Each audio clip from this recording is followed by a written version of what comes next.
سلام بیننده های عزیز. اتحادیه اروپا همکار خوبی برای افغانستان در یک دهه اخیر بوده است. اتحادیه اروپا در بخش‌های گوناگون با افغانستان همکاری کرده است. تعهدات تازه اتحادیه اروپا برای افغانستان چیست؟ آیا از اصلاحات اندکی که در کمیسیون‌های انتخاباتی آمده است اتحادیه اروپا از آنها راضی است؟ این همه و پرسش‌های دیگر را در این برنامه مطرح می‌کنم. Mr. Ambassador, welcome to the program. Thank you. Will you please elaborate generally about the European Union's future plans to help Afghanistan? Yeah, thank you for raising this matter of engagement of EU in Afghanistan. As you know, we can say that it has been now a long-lasting engagement. It started right in 2001, and it has been steadily developing. I think it's fair to say that last year, in October 2016, the Brussels Conference for Afghanistan has given a new impetus to this relationship, especially in terms of development assistance. And we are now collectively, with our 28 member states, the #1 provider of development assistance to Afghanistan in various fields. But this definitely includes service to persons. It includes also support to the rule of law and in our general engagement in favor of democracy and human rights. So this definitely will continue. What probably we will witness in the coming months and years is a stronger support to the peace process. As you mentioned, the peace process, we will start from that. The High Peace Council of Afghanistan recently said that it will welcome Taliban if they were interested to open the peace talks office in Kabul. Will you comment on this?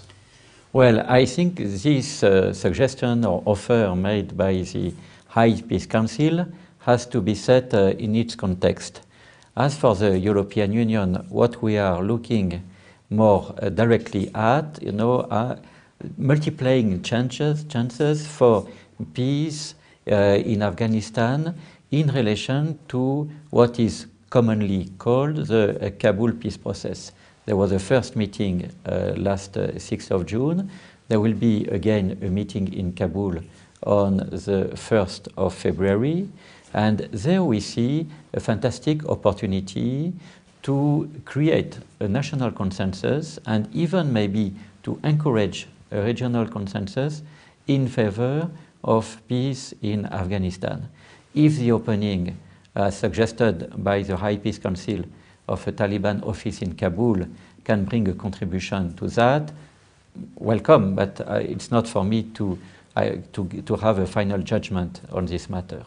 There were reports about the Taliban Qatar office. The reports said that they are using the address for raising funds for the group.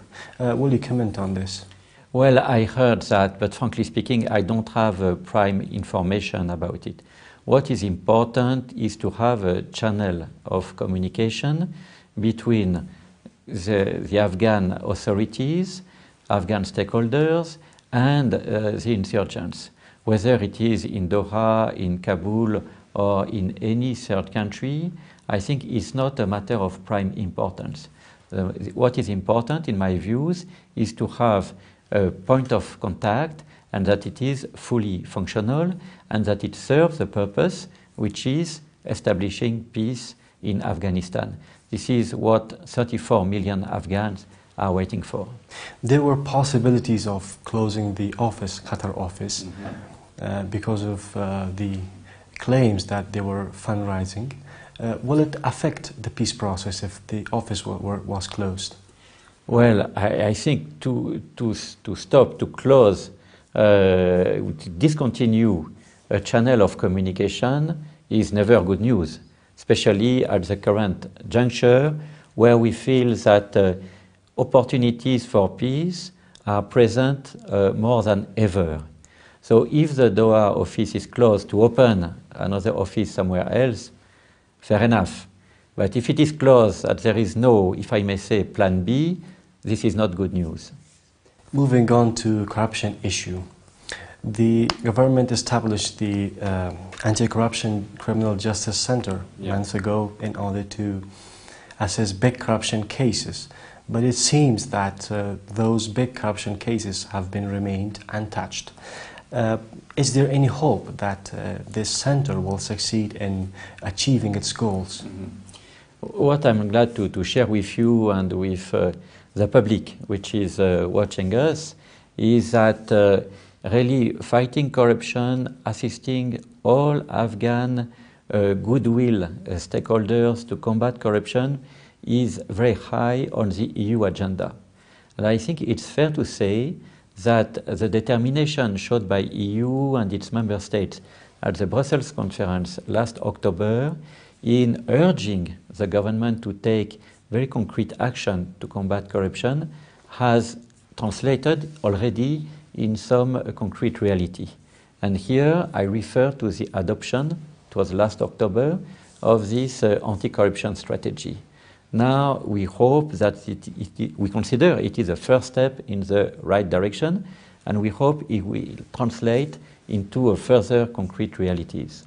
Do you think that the strategy has moved on forward to be implemented? Yes, it does. It does in many ways, but we have to see now concretely what are the results. The President, when he launched this strategy, has announced that every 6 months there will be a review of the impact of the strategy. So we are not yet at this first 6 months, and let's see sometime first quarter of next year what are the results already under this new strategy. Mr. Ambassador, Afghan government said that it has brought some reforms to the election commissions. Do you think the reforms are enough to give us a chance to hold a transparent election in the future? At the outset, on this very critical topic of elections, let me tell you how much, again, European Union is completely acting in support of any initiative that will make these elections happen on time and be credible. This is very high on our agenda. Then it's not for us, EU, to organize the elections in Afghanistan. It's a matter of sovereignty for your country, for the people of your country, for the Afghan institutions. It's for them to find the proper ways and means, according to the constitution and the law, to organize these elections. What we can provide is an expertise. It's a technical and financial support. And speaking of financial support, EU alone has committed 15.5 million euros for the forthcoming parliamentary elections, and we are very much prepared to commit something like an equal amount of financial support for the presidential elections in 2019. So just to make it clear that in a very concrete manner, EU is full speed engaged in support of this process. But the Election Commission has not decided whether to hold the elections by using electronic system or the paper ballot system. Do you think they will succeed to move on with the electronic system, considering the current problems inside the Commission? Maybe we don't have exactly the same information. What I was informed of is that the decision was taken to go for paper voting, paper registration and paper voting. There will be this time for the parliamentary election no support by electronic means. So I think on that side the decision is taken. Nevertheless, there is now a lot of work to do, and we are confident that part of it is already being done, but a lot still has to be completed before the elections can happen sometime during summer 2018. Some members of the Independent Election Commission claim that the government, particularly the Presidential Palace, is influencing the Commission. And one of the examples is the removal or the resignation of the IEC chief. Can you comment on this? No, frankly speaking, I don't have information of that nature. And if I had some, maybe it's not for me, you know, to debate on a matter which is very much internal and domestic matter. What I heard since the first day of my mandate here, which was in September, is that there was a huge call from across the political spectrum and the civil society for the Independent Election Commission to work hard on making the elections happen as announced in July 2018. For this to materialize, if there is a need for some reforms, for some people to come, some other to go, it's not, again, for me to debate. Will they be able to hold a transparent election and restore the people's trust in the electoral process? This is a very critical point, you know. We precisely consider that these elections, parliamentary and district in 2018, presidential and provincial in 2019, are key opportunities to reinforce the pact between the people of Afghanistan and their leaders in form of various institutions, on the top of them, the president. These opportunities should not be missed, that is for sure. And what is at stake is, of course, the consolidation of democracy in Afghanistan, but it is, in my views, more than that. It is also peace and stability in your country. We consider that the electoral process and the peace process are two faces of the same coin.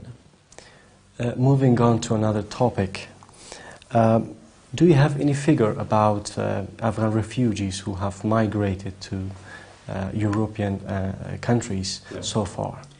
We don't have consolidated figures, but what we know for a fact is that especially in 2015, 2016, when those huge waves of migrants were coming, of course, primarily from the Middle East, but also from South Asia, Afghans were not on the top of the list, but very close to the top. So we are talking of tens of thousands, if not hundreds of thousands. We don't have collective, consolidated figures, but these are very important number of people that we are talking to, and a very high number of individual tragedies, for sure, because doing such a journey with immense risk is not for the pleasure. We know that, and we unfortunately know also that many people have, Afghans or from other countries, have lost their life trying to reach Europe. Is there any decrease in this respect, in the number of Afghan migrants? Oh yes, yeah, definitely. Definitely there is. Is it because the situation maybe is better these days than it was 1 or 2 years ago? Is it because many have understood that there was no migration but legal migration, and by taking the risk associated to irregular migration, they were not, going to improve their individual situation, but the fact is that the numbers have dramatically reduced. Groups of Afghan refugees who were deported from European countries, particularly from Germany, they arrived Kabul last month. Some of them claim that they are not helped by Afghan government. They sold out everything and migrated to Europe. Do you think government will be able to help them in this respect? Let me clarify a couple of things, because this is an extremely important topic regarding the Afghan-EU relationships. First, we do not as such deport anybody. We evaluate, we assess the individual situation of any irregular migrant into Europe. They are given a chance to regularize their situation through various legal ways. Those who have tried and exhausted each and every of those legal ways have to face, the basic principles of the rule of law, and nobody is challenging that. They are not challenging it. The government of Afghanistan is not challenging it. They have to return home. These are not deportees, these are returnees, and we organize their repatriation. And there again, it's not just a matter of rule of law. Let me be very clear about it. We accompany them in the way, not just to the tarmac of the airport of Kabul, but towards a proper reintegration in the socio-economic life of their country. Thanks to quite significant EU programs, supported also by some of our member states, they are given assistance the moment they arrive at the airport, and we are right now putting in place training programs so they can benefit from proper skills development in order to find a job at home or to apply for jobs overseas, but through regular migration channels. And in that effort, in those undertakings, I must say that we receive the full support and cooperation from the government of Afghanistan. Moving on to a different topic, the presidential palace last week announced that the president has accepted the resignation of Ata Mohammad Noor as Balkh governor. And then one day after that announcement, Ata Mohammad Noor rejected that announcement and said he is still governor. What is the European Union's stance in this respect? Oh, it's very simple. We deplore, any internal crisis in Afghanistan, especially in the current context where, all forces should be united to bring the country and to accompany the country to its way towards stability, peace, and prosperity.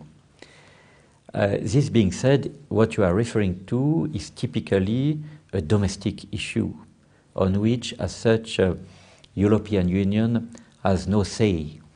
Where we have a say, as a partner and friend of Afghanistan, is that we consider that this domestic matter should be handled by both parties, or whatever parties involved, with a sense of responsibility to find a solution through negotiation, and that at all costs violence should be avoided.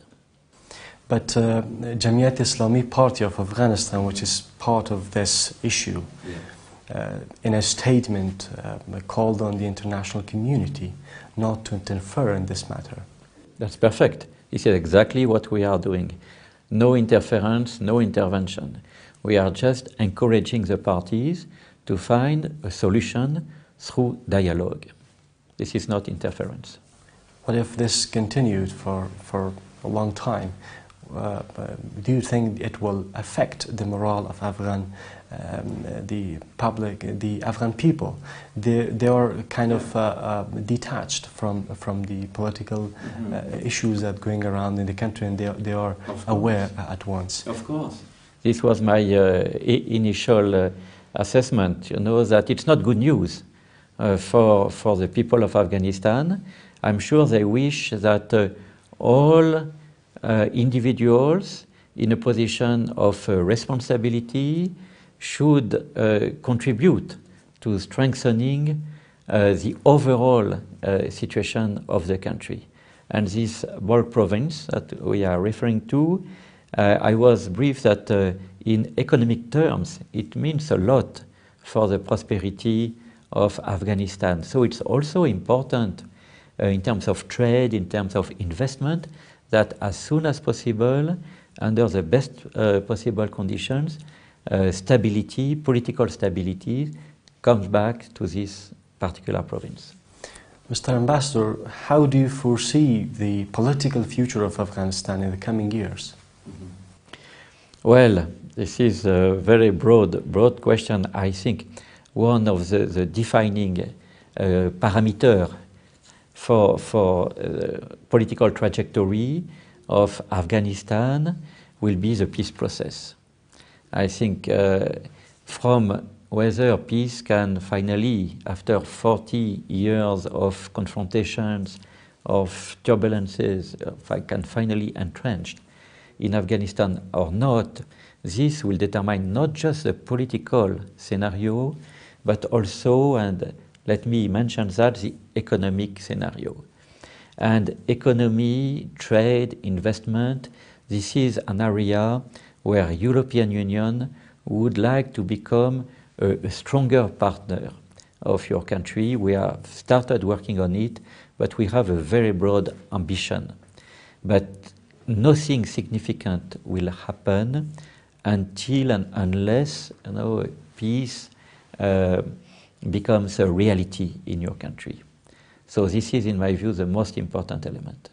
Are you hopeful about the future of the peace process, because the High Peace Council is struggling along with the government and the international community for the past many years? Yes.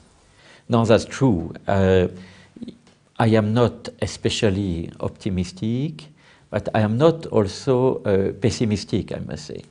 I see through now the many discussions I had, not just with the government, but so many stakeholders, civil society, business sector, women groups, youth, academia, across the board, a very strong determination to make peace a reality in this country. It's necessary, it's not enough, unfortunately, otherwise I think peace would be there already. It's also important that all regional and beyond the region actors cooperate for this peace to happen. I think in a few weeks from now, we'll have an important opportunity to discuss this matter with the second conference under the Kabul peace process. Peace will not happen on that day, but what can happen on that day is the consolidation of a national and regional consensus on peace in Afghanistan. It will take a few other Kabul conferences for peace really to materialize, but I am there pretty sure that we'll have some good news on the 1st of February at the time of the second Kabul peace conference. Mr. Ambassador, thank you very much for your time. Thank you.